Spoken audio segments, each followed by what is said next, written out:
I believe that there is an infectious and malignant mindset in the world that's causing too many of us to feel fully justified in selfishly getting our way at the expense of others.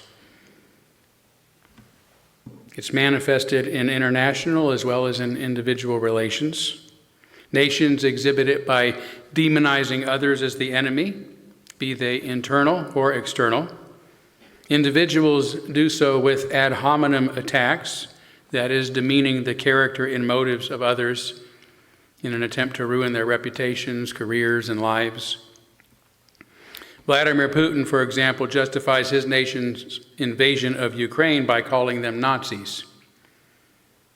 Israel has indiscriminately killed scores of innocent civilians by labeling all of them, men, women, and children, terrorist.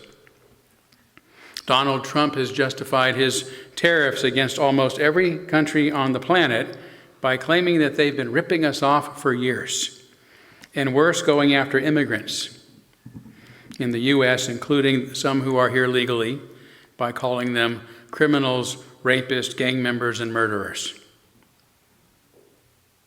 Among individuals, such behavior can reach homicidal levels, as was the case in the recent assassination of conservative influencer Charlie Kirk. But it mostly manifests as self-righteousness and a disdain for those that we disagree with or those who disagree with us. And this rampant and cancerous attitude even exists among us Unitarians, sad to say, who ought to be immune to it because tolerance is supposed to be the fundamental principle that our religion is founded upon, particularly ideological tolerance. As with any community, a degree of intolerance has always existed among Unitarians.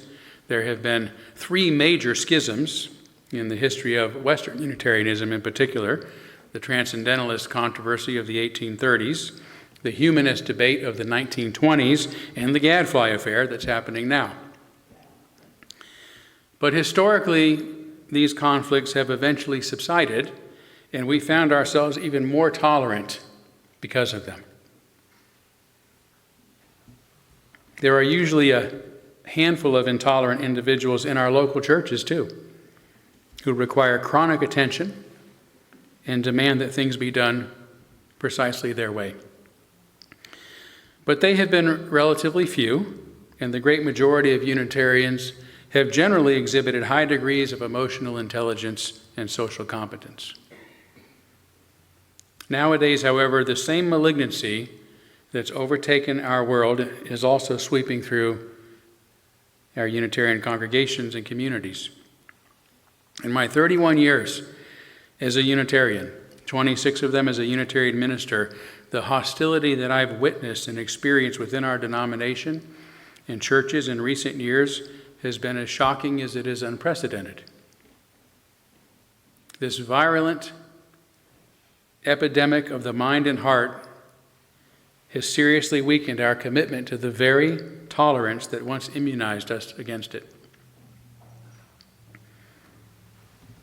I'm not sure when this trend began, but in my lifetime, extreme intolerance, meaning the demonization of others whom we disagree with, has grown alongside major shifts in communications technology and policy. As children, we had only 3 main TV networks, each bound by licensing laws that required accuracy and fairness, with brief nightly newscasts, just three nightly news broadcasts.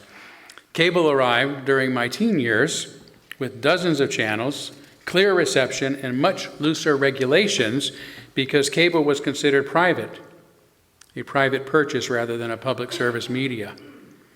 Then came deregulation under Reagan and followed by Clinton, which allowed large corporations to consolidate media ownership. Today, just 6 companies control 90% of the U.S. media and dominate globally as well. And these changes have allowed these companies to both express biases that suit their own interest and to greatly control the flow of information. And there is now so many information mediums in the world, and so much information from them, that we miss almost all of it.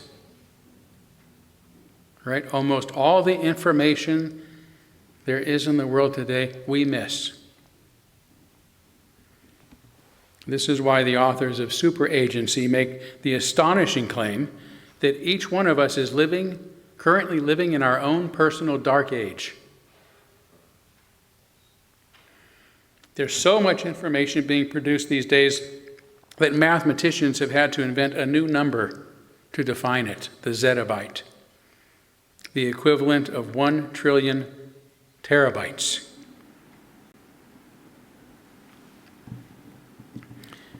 Super Agency says that in 2024, there were 147 zettabytes of information produced every day, enough data to fill roughly 201 trillion e-books a day, or 139 billion books per minute, or 2.3 billion books per second.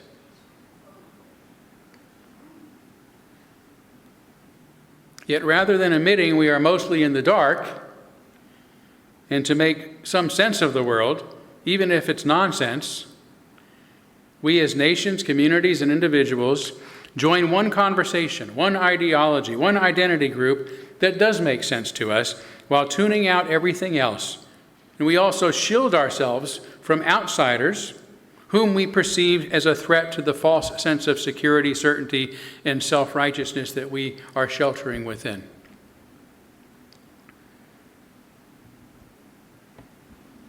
I believe that tolerance is the only viable solution to coping with our age of uncertainty and information overload. Before I say more about why, let me say more about what tolerance is and is not. It comes from the Latin and French words meaning endurance, fortitude, the ability to bear. Like athletes who develop endurance and strength to withstand whatever stress they must go through to reach great heights, tolerance doesn't mean that we don't feel strained, but that we can successfully and productively move through it. It is a mistake to think that tolerance is for the benefit of those we choose to tolerate. Like the ability to run long distances or lift heavy weights, tolerance is a gift that we give to ourselves.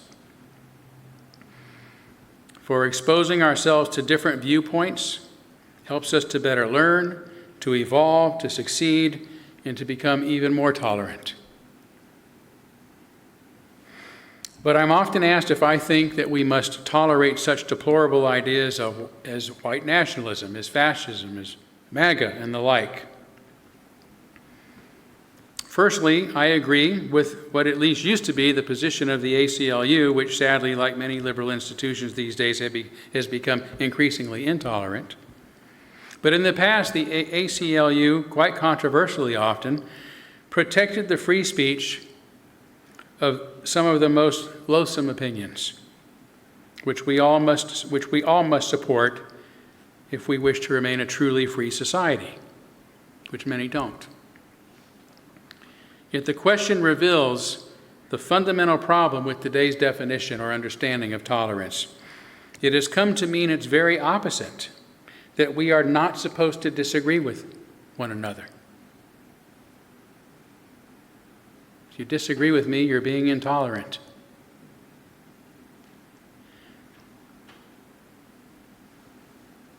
Tolerance doesn't mean we can't disagree. It means that we can disagree, that we can and we should disagree.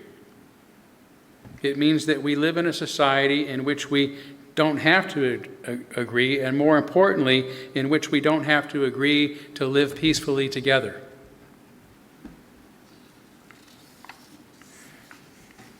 You should be able to speak against white nationalism or fascism or MAGA or any other ideas that you disagree with without fear of being abused by others or punished by the authorities. There are plenty of people who disagree with me, with my Unitarianism, with my atheism, with my optimism about the future. That really pisses people off for some reason. And my gadflyism. People whom I love and get along with perfectly well. They are tolerant individuals who are mature enough to engage in dialogue and maintain meaningful friendships, even with those with whom they sometimes disagree. On the other hand, there are those who disdain me for my ideas and have made it their cause to ruin or punish me to whatever extent they're able.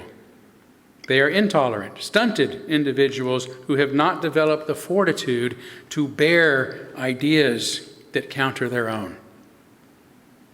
And they justify this animosity by calling my ideas or whoever's ideas harmful.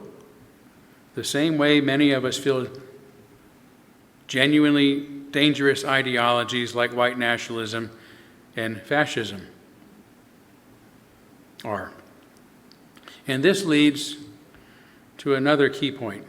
When talking about tolerance, we are mostly talking about tolerating the expression of ideas and beliefs that we disagree with, not behavior, or that others disagree with, not behavior. The liberal principles upon which most democracies are founded protect freedom of speech, not freedom to do whatever the hell you want at the expense of others. Yes, white nationalism ought to be able to march through our streets as they sometimes do, just as we ought to be able to be present to counter-demonstrate against them as we sometimes do. Yet this certainly doesn't mean that they or anyone else ought to be free to exploit others, whether we agree with them or not. The liberals who founded our democracies believed in law and order, and that it is the responsibility of governments to protect the rights and the welfare of all their citizens, which means in no uncertain terms that no citizens are free to abuse, exploit, or assault others, no matter their differences.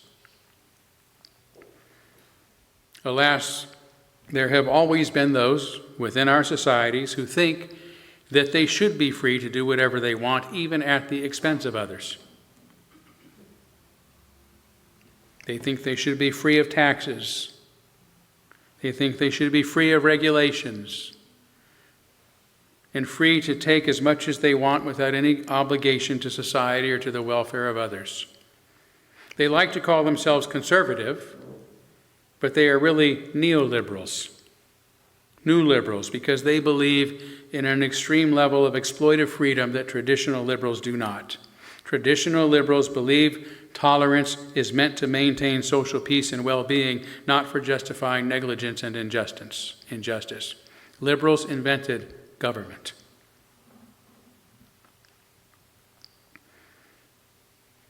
Those who practice intolerance, although few would admit it, do so for selfish, not righteous reasons. For intolerance allows them to blame those they exploit by claiming they have dangerous ideas. Intolerance is also the result of an unwillingness to build the endurance necessary to cope with living in a world that we cannot possibly adequately understand, let alone control. Like exercising our bodies, developing ideological tolerance is strenuous work. Instead, many would rather pretend that they know all that they need to know and therefore feel threatened by the presence of any challenges to their weak and indefensible positions. Our neurology is also a hindrance to developing tolerance. It has evolved to reward us for habitual behavior and thinking as a survival strategy.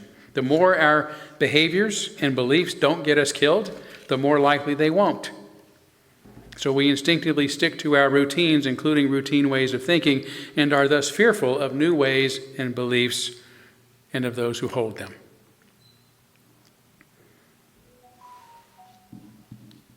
So to live more honest fulfilling, happier, just, and peaceful lives, we must acknowledge that we are living in an age of information overload, which has led to an age of unprecedented discomfort, anxiety, and uncertainty.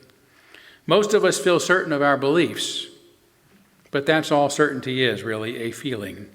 For as noted, it is impossible for us to process an iota worth of that 2.3 billion books worth of information being created every second, which makes it foolish to believe we know all there is to know, or at least all we need to know, or that what we do know is right and everyone else is wrong.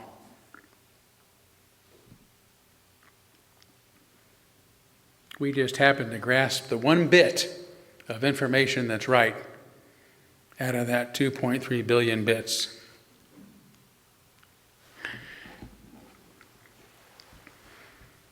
Each Sunday during our social hour, following our services, we seek one conversation among the many that are happening in our fellowship hall, but we know that we are among a larger crowd of friends, so we don't feel threatened or disturbed by all the extra noise. And we're often eager to leave one friendly discussion and then go to another. We're not threatened by the noise. In fact, we're curious as to what else is going on out there, what other interesting conversations there are to participate in, what other information is being expressed that we might want to hear, that we might not want to miss.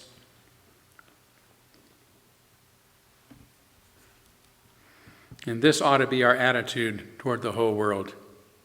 Rather than holding animosity toward those with different ideas, we ought to remember we're all human beings trying to live happy and productive and peaceful lives. And this is the point of my title, Who's to Say You Have to Lose for Someone Else to Win?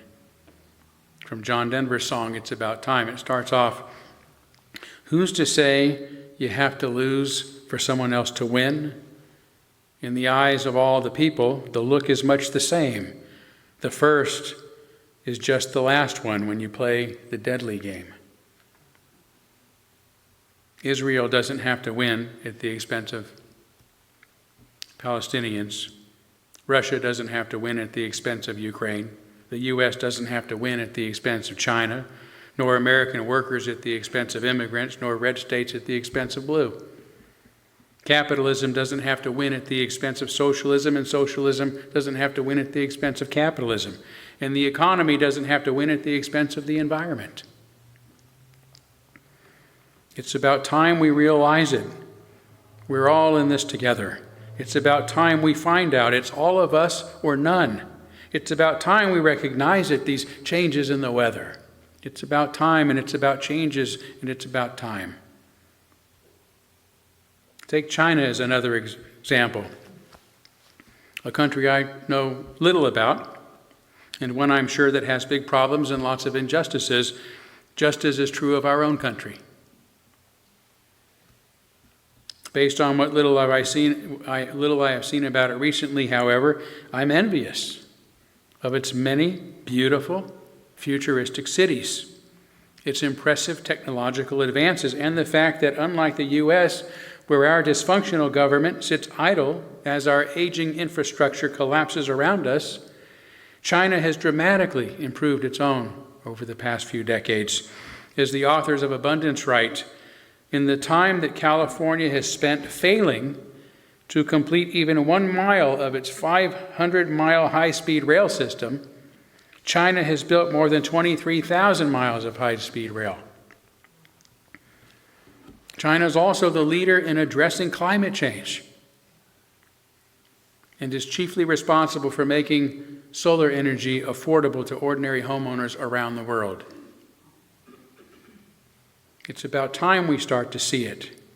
The earth is our only home. It's about time we start to face it. We can't make it here all alone. It's about time we start to listen to the voices in the wind. It's about time, and it's about changes, and it's about time.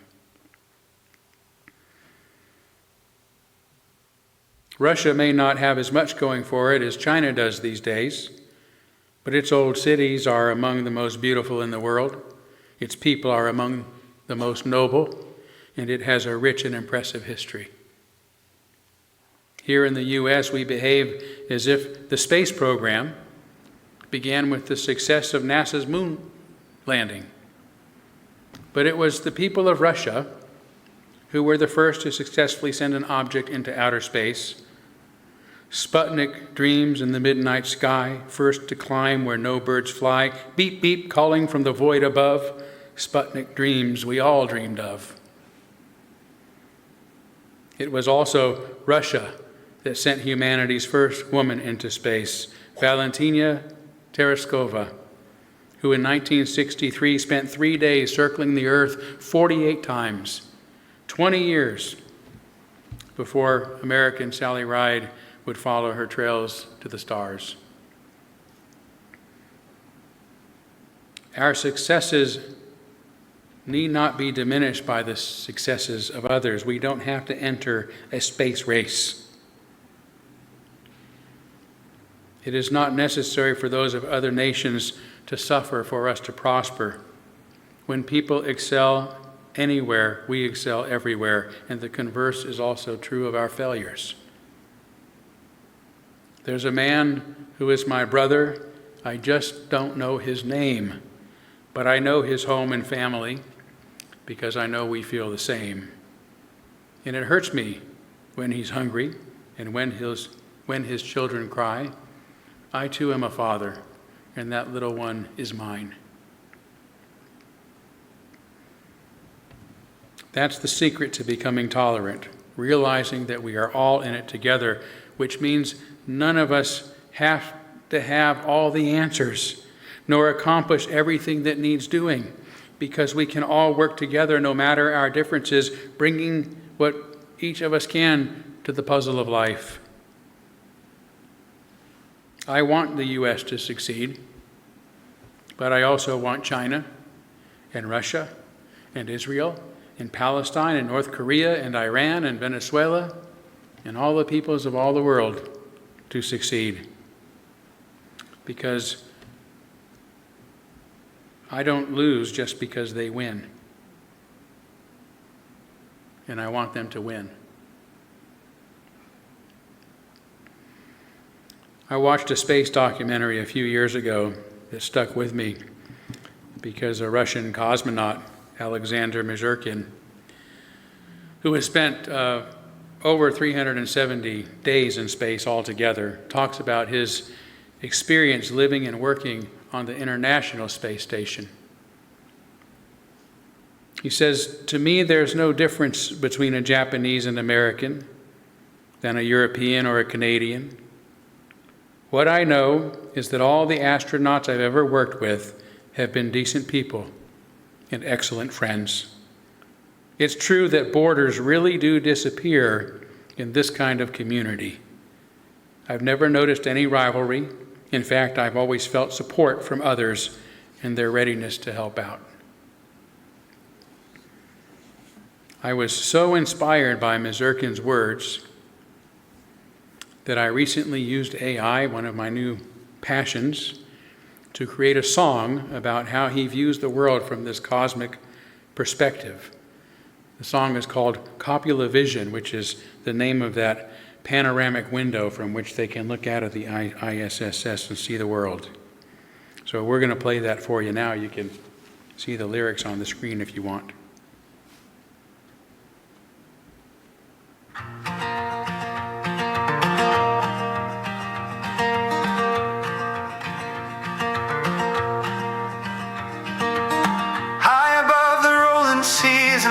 So wide, I see no flags, no walls, no lines to divide. The earth below a quilt of green and blue, it holds us all, the many and the few. Up here the borders disappear,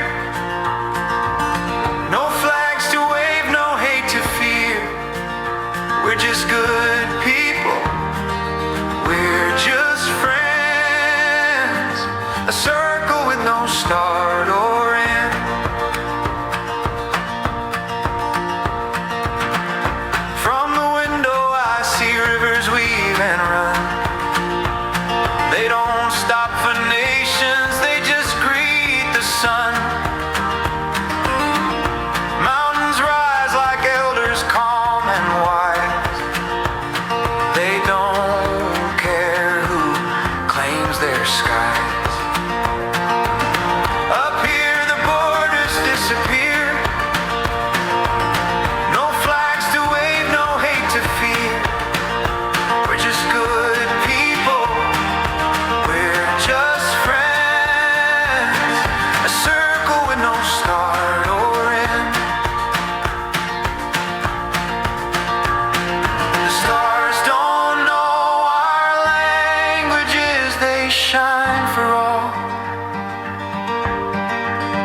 Thank you. Yeah, thank you. Beautiful song, beautiful sentiments. That feeling, which is described by astronauts, by a lot of astronauts, is referred to as the overview effect. It's something that impacts people who've been in outer space looking at the planet. And so that was a beautiful song that expressed those sentiments. But I want to close with just the final stanza of John Denver's song that inspired today's sermon. It's about time we begin it to turn the world around. It's about time we start to make it the dream we've always known. It's about time we start to live it, the family of man. It's about time, it's about changes, and it's about time. It's about peace, and it's about plenty, and it's about time. It's about you and me together, and it's about time. Thank you.